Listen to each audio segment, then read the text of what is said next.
क्या आपने कभी सोचा है कि चांद का असली मालिक आखिर है कौन? सुनने में शायद ये कोई मजाक लगे, है ना? लेकिन अगर हम इतिहास के पन्नों को पलटें तो ऐसे कई किस्से मिलते हैं जहां लोगों ने सीधे सीधे पूरे के पूरे ब्रह्मांड के हिस्सों पर ही अपना दावा ठोक दिया। तो चलिए इस बेहद दिलचस्प और थोड़े अजीबोगरीब इतिहास में गोता लगाते हैं और देखते हैं कि कैसे कुछ लोगों ने सीधे अंतरिक्ष की संपत्तियों को अपनी जागीर समझने की भूल की। अब जरा इस $11 मिलियन के भारी भरकम आंकड़े पे नजर डालिए। ये कोई छोटी रकम नहीं है। डेनिस होप नाम के एक एंटरप्रेन्योर ने 1980 के दशक में चांद की जमीन को लगभग $20 प्रति एकड़ के हिसाब से बेचकर इतना रेवेन्यू कमाया था। दरअसल उन्हें लगा कि अंतर्राष्ट्रीय कानून देशों को तो अंतरिक्ष पर दावा करने से रोकता है, लेकिन इंसानों के लिए ऐसी कोई साफ मनाही नहीं लिखी है। और बस इसी कानूनी खामी को उन्होंने करोड़ों के बिजनेस में बदल दिया। क्या दिमाग लगाया है ना? लेकिन बात सिर्फ चांद तक ही नहीं रुकी। मारिया एंजल्स डुरान नाम की एक स्पेनिश महिला ने तो सीधा सूरज पर ही अपना मालिकाना हक जता दिया।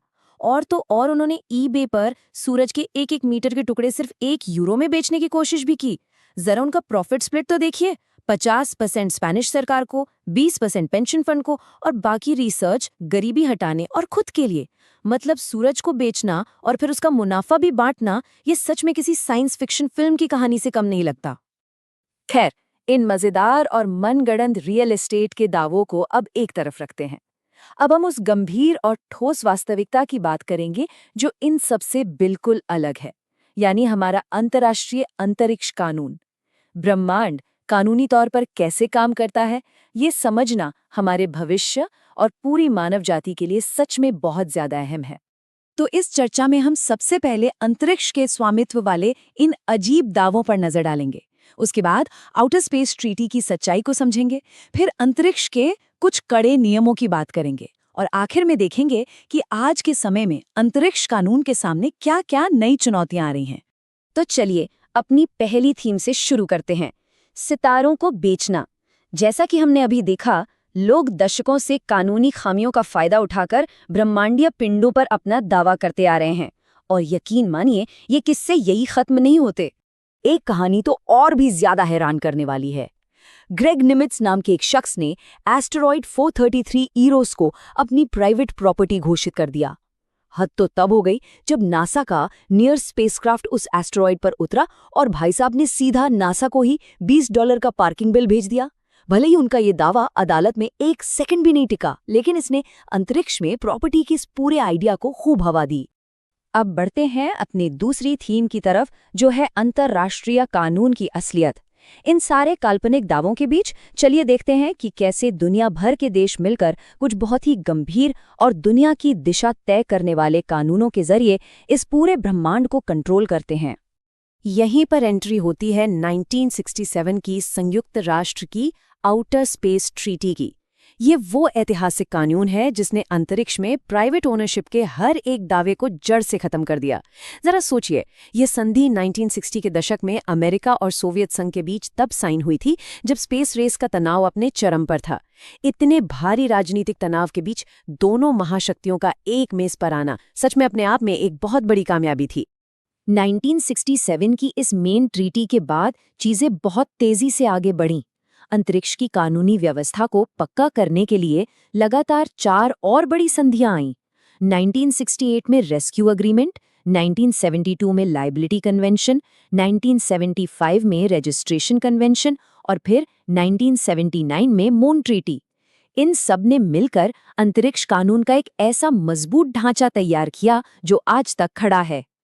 अब इन सभी कानूनों में जो सबसे बड़ा और सबसे खास सिद्धांत है वो है मानव जाति की साझी विरासत, यानी कॉमन हेरिटेज ऑफ मैनकाइंड। ये कानून साफ शब्दों में किसी भी देश या इंसान को अंतरिक्ष की किसी भी चीज पर अपना राज चलाने या संप्रभुता का दावा करने से रोकता है। आसान भाषा में कहें तो अंतरिक्ष और वहां मौजूद कोई भी संसाधन किसी एक की बपौती नहीं है, बल्कि ये पूरी इंसानियत के फायदे के लिए है।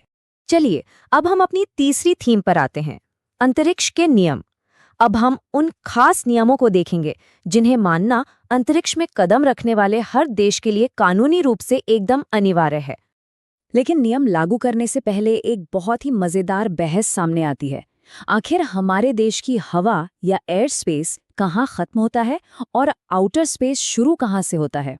देखिए, एक तरफ कर्मन लाइन है, जहां 83 किलोमीटर की ऊंचाई पर एरोडायनामिक्स काम करना बंद कर देते हैं, और दूसरी तरफ कोई भी स्पेसक्राफ्ट 100 किलोमीटर से नीचे की कक्षा में घूम नहीं सकता।